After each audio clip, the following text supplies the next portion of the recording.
Hey, what's up, everybody? Welcome to another episode of In the Booth, where we interview online voice actors and actresses in Machinima's, fan dubs, the Brit series, and any online web series or video games. I'm your host, JD Carn. Today, our guest is Tatianna Stapleton. So, Tatianna, thank you for taking the time out of your day to do this little interview. Yeah, thank you. Happy to be here. Nice. Well, first things first, just tell us a little bit about yourself. Well, I'm a voice actor, audio mixer, director, content creator, storyteller, the works. I started doing this about 5 years ago, and Ooh, nice. yeah, it was I got the idea to try out for acting in my high school last year in my senior class. Gotcha. Yeah. I've been a fan of like animation and video games and all that stuff since I was a kid, so it's near and dear to my heart for a very long time now. It still is, and I just Cool. I'm always been fascinated by behind the scenes work and just actors talking about how they get into the roles and such. And I just had an impromptu thought one night. I'm just like, maybe I want to do this. Yeah, maybe I can try this out. Maybe I can be good at this. So I tried out drama class to see if it's up my alley, and it's really stuck. I've been doing it since, and I started doing acting classes when I started college, and really got into it. Got my first mic, basic setup, nice. all that stuff, and I've been seriously going for it for about 5 years now. So yeah. Nice. Cool. What was your first ever voice role? It could be anything. Oh boy, first voice role. I'm trying to think back now. I've got a couple of answers for that. Alright. When I made a voice demo reel way back in the day. It's not good right now by my standards today. But someone reached out to me and wanted me to voice one of the main characters in their I guess web series they're still working on. Not sure if it's actually going to happen, but they wanted me to voice one of the main protagonists, and I'm like, cool. I was going to be doing a young, spunky, just over-the-top sidekick boy character, teenage boy, who's a fighter. So that was fun. I recorded for that, and I had a lot of fun. We'll see if it actually happens. It's been a while. But I will say the first role I, that seriously took off that I was cast in, was Star Force Media's Teenage Mutant Ninja Turtles motion comic. Ooh, where I was cast nice. I was cast as Alopex, the white Arctic fox. And Nice. yeah, that's something that's actually still going, so That's good. Nice. Yeah, it's nice to see projects that actually take off and happen. So yeah, you get to hear my voice in that. Neat. All right. Another fun question for you. From then till now, what has been your favorite roles? Or role, whichever one you want. Yeah, I'll go with a few, because there's quite a few that I've loved, that I've enjoyed voicing. Alopex is one. She has a nice redemption arc, which I'm kind of a sucker for those. Rhea in Chu's webcomic called Slightly Damned. Ooh. We actually got permission from her to make a full-blown motion comic, and I voiced the main character, and she's a lot of fun. A lot of spunk, a lot of yelling. It's fun energy. It's a good time. Cool. Yeah. What else? I'd say those are my main two favorites at the moment. There's others that I voiced in that I like. Right. But yeah, I'm gonna stick with those. Those are pretty fun to do. Neat. Okay, so let's see. This is going to be a fun one for you. So I'm guessing you probably watched a lot of animation cartoons, play a lot of video games and all that stuff, right? Oh yeah, tons. Okay. Okay, so who are your favorite voice actors and or actresses? You can have fun with this. Go. Okay, well, my voiceover, I guess you could call them voiceover inspirations, go way back in, like, Saturday morning Disney cartoons and Cartoon Network, all that stuff. Jim Cummings is one that comes to mind. Ooh, yes. Yeah, like, just the amount of range he has and the amount of characters he voices is just phenomenal and just really inspiring to see. And he's still going, and it's great. Like, I've been a fan of his work since I was little, even before I really know how the voice acting scene operated. Mm-hmm. One of my favorites of his is it's Darkwing Duck. I remember watching that as a kid. Yeah. That's the theme song is just, it's catchy, man. Another inspiration is Tara Strong. Oh yeah, of course. She did a lot, especially like a whole lot. Yeah, especially a lot of like young boy voices, which is also kind of one of my specialties. I get cast I'm pretty sure like she was almost part of everyone's childhood because she was voicing almost every 90s cartoon. Pretty much, yeah.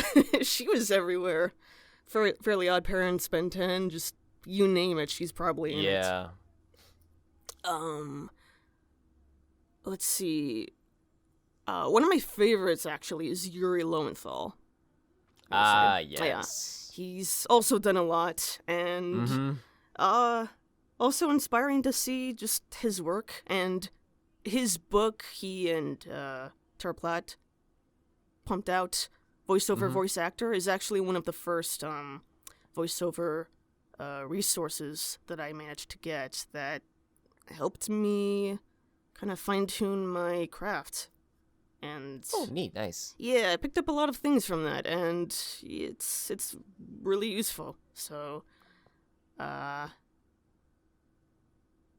yeah, there's him. Also, a recent favorite of mine is Max Middleman. Max, yes. Yeah. Yeah. Big fan of his work in Ryuji in Persona 5. For anybody who knows me, is just like... Persona, yes. Persona, yeah. Yeah, a lot of voice actors I admire, and their work is great. Nice. Really inspiring. Oh, also, Sam Witwer. I'll mention him. Oh my god, yes. Yes, his work as Maul is just amazing. Like Maul, and then also Starkiller from The Force Unleashed. Yes. Oh, he's so good. I don't know if he played. He was in another game called Days Gone. Well, I wasn't a big fan of the game, but like his range though, I was like, oh dang it, Sam, yes. But yeah, Maul especially, like, goddamn Maul. It's like yes. Oh yeah, like man, if you didn't love Maul before, you'll definitely love him now from just his work in the Clone Wars. Thank you, Clone Wars, and also Rebels. When he honestly, like, for Rebels, he saved the show in Rebels because, like, yes, he's in Rebels too. Just anytime he's on screen, it's just so good. Sam's like work is just, it's kind of inspiring. Fantastic, yeah. It's fantastic, and it's kind of inspiring for me to like get better and hone my craft even, like, just keep at it.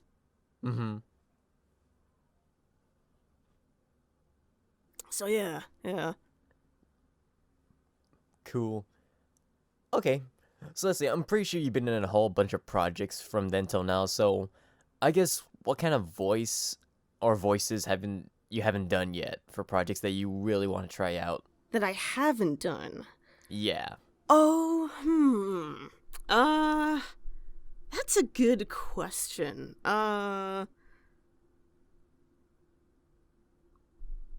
You know, I haven't done a lot of, like, the high-pitched, like, wacky sidekick character as much. I definitely like to delve into that more in, like, an official project that takes off, because that would be a whole lot of fun to do. I kind of did if you because I'm competing in Now Voice This, you can sort of hear a bit of it in my latest submission. Yeah, so like just going wacky, going nuts, going crazy. I'd love to tackle that because those are so much fun to do. Nice. Oh yeah, speaking of Now Voice, like I'm pretty sure like almost a lot of people in the online VA community are just participating in all the Now Voice This competitions that's been going on for. Honestly, I forgot when this all started, but yeah, like oh boy, it's been a while. I know it's been a while. I remember trying out since the first Now Voice This, which was however many years back. So yeah, dang, time flies. Because I know like they barely started this like at least 2 or 3 years ago, maybe even longer, but it just feels like forever since they first started this. Because like man, everyone's just jumping on. I'm not saying this is a bad thing. It's just like wow, like. The amount of people participating is like, Jesus, wow. I know, and like the number keeps growing every time a new round appears, so it's just like overwhelming, but really cool to see. But, you know, as one of the participants in Now Voice, how's it feel just to, you know, be a part of it, just experience it, and yeah, just the whole entire experience of the whole competition and all that? It's really fun, like...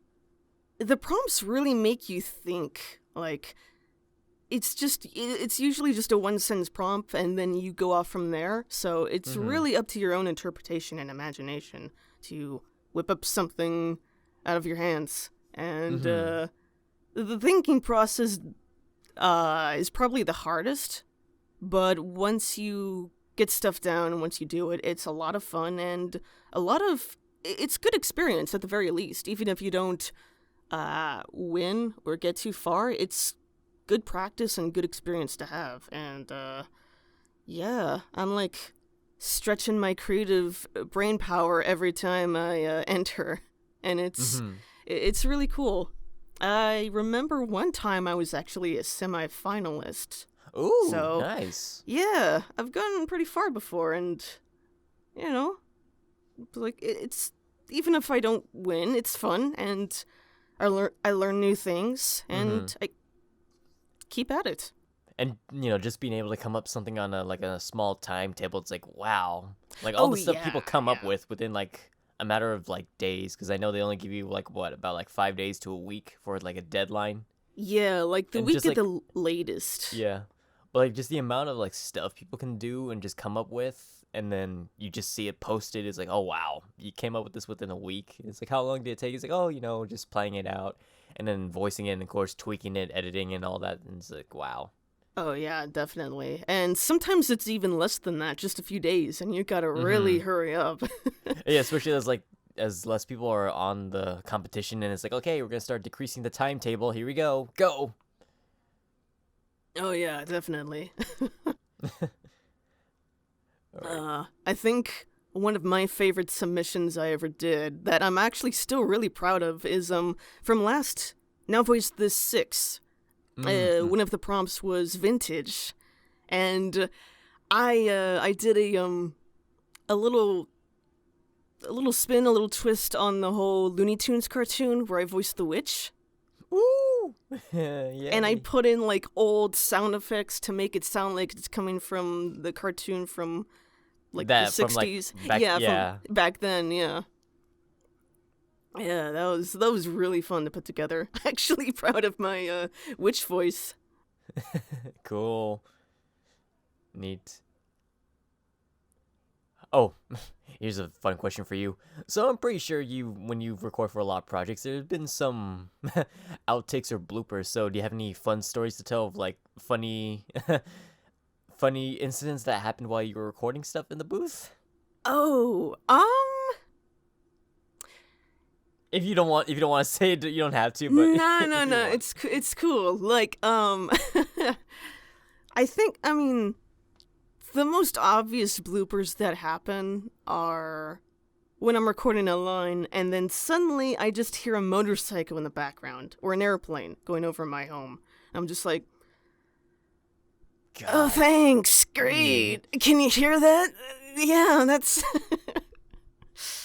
Is it done? It's like, is it Okay, done? and then like a motorcycle engine revs in the neighborhood. It's like, It's just like, oh, come on. Motorcycles are my arch enemy when we're in the booth.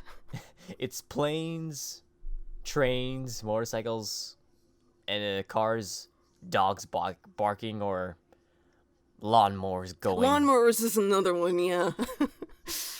On that instance, I just have to wait, because it's like, there's no way I can record, and the mic's not going to pick it up. Yeah. It's like, can we record at a different time? Because I don't think it's going to stop within the next couple of hours, next 30 minutes or so. I just want to record. Give me a break, guys.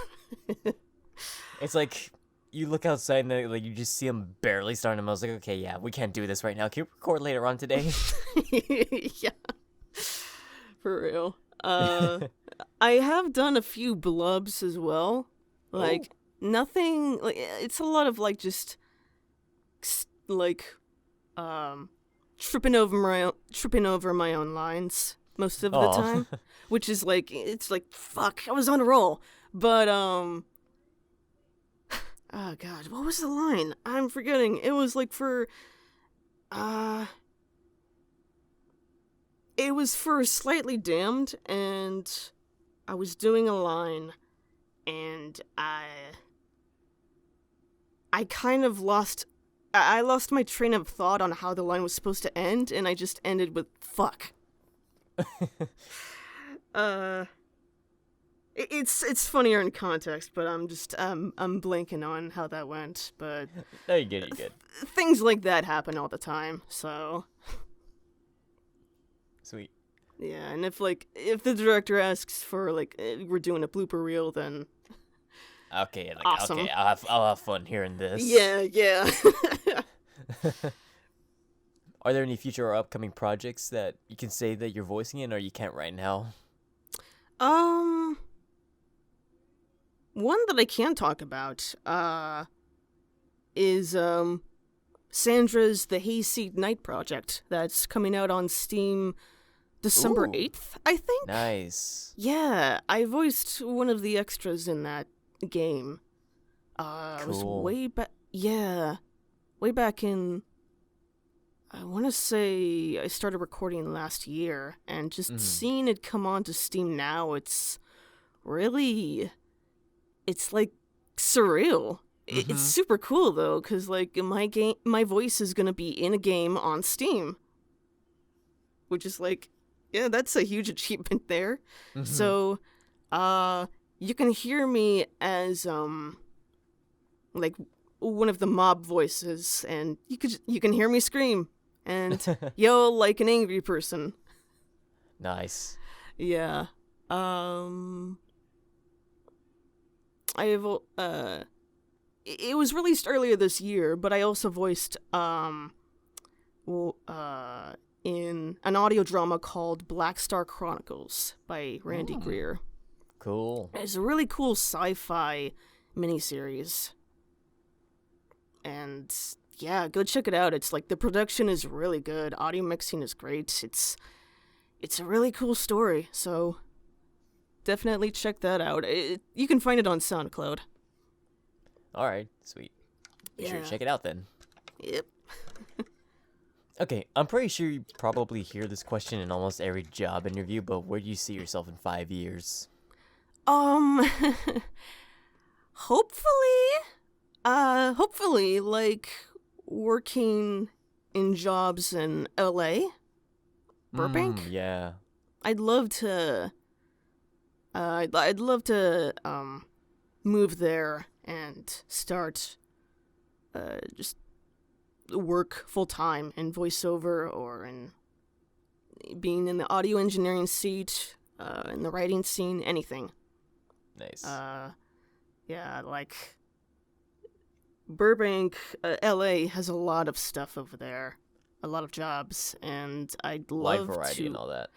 Oh yeah, definitely, and I'd love to like have the opportunity to voice in a AAA game or an RPG, anime, Western cartoon, anything, you name it. That'd be the dream right there. It's like, please let me put my voice in one of your projects. Yes. That's what I'm working towards, yeah. Okay, so I think we're nearing the end here. So, Tatiana, do you have any advice to anyone that aspires to become a voice actor, actress, or even audio engineer? I will say, for acting, the main important thing is if you want to get into the voiceover scene, you gotta learn how to act. You gotta take acting classes. It can be at school, your high school, community college. Just start taking classes, even if you don't plan to act in anything on stage or live action. It's good experience, and it'll definitely set you on the right path. You'll get all the techniques you need, working on diction, projection. It's gonna help immensely when you go into the voiceover scene. And you gotta love it too. Like, it's not a field where you can land the big bucks. I mean, so if you're looking for that, you might want to look elsewhere. But if you don't care about that, if your passion lies in acting in the entertainment industry, and you really want to do it, go for it. It's a tough road. It's not going to be easy, but if you really want to do it, get into acting, and you'll find your own path on how to get to where you want to be in time. And same with audio engineering. I started doing it on my own and self-taught myself. So that's a whole other ball game. Like, it's different from acting. So if you have the ear for audio, if you gain a passion for that, just start. Take classes or learn on your own. Like, everyone starts somewhere, and you won't know until you start. Nice. Wise words. Yeah, I think that's my main advice. Just, see if it's something you want to do, and if it is, just start. Doesn't have to be perfect. You just gotta start. Alrighty. Well, Tatiana, thank you for taking the time out of your day to do this little interview. Yeah, no problem. Thanks for having me. No problem. Alright, and this concludes this episode of In the Booth. So until next time, see you guys.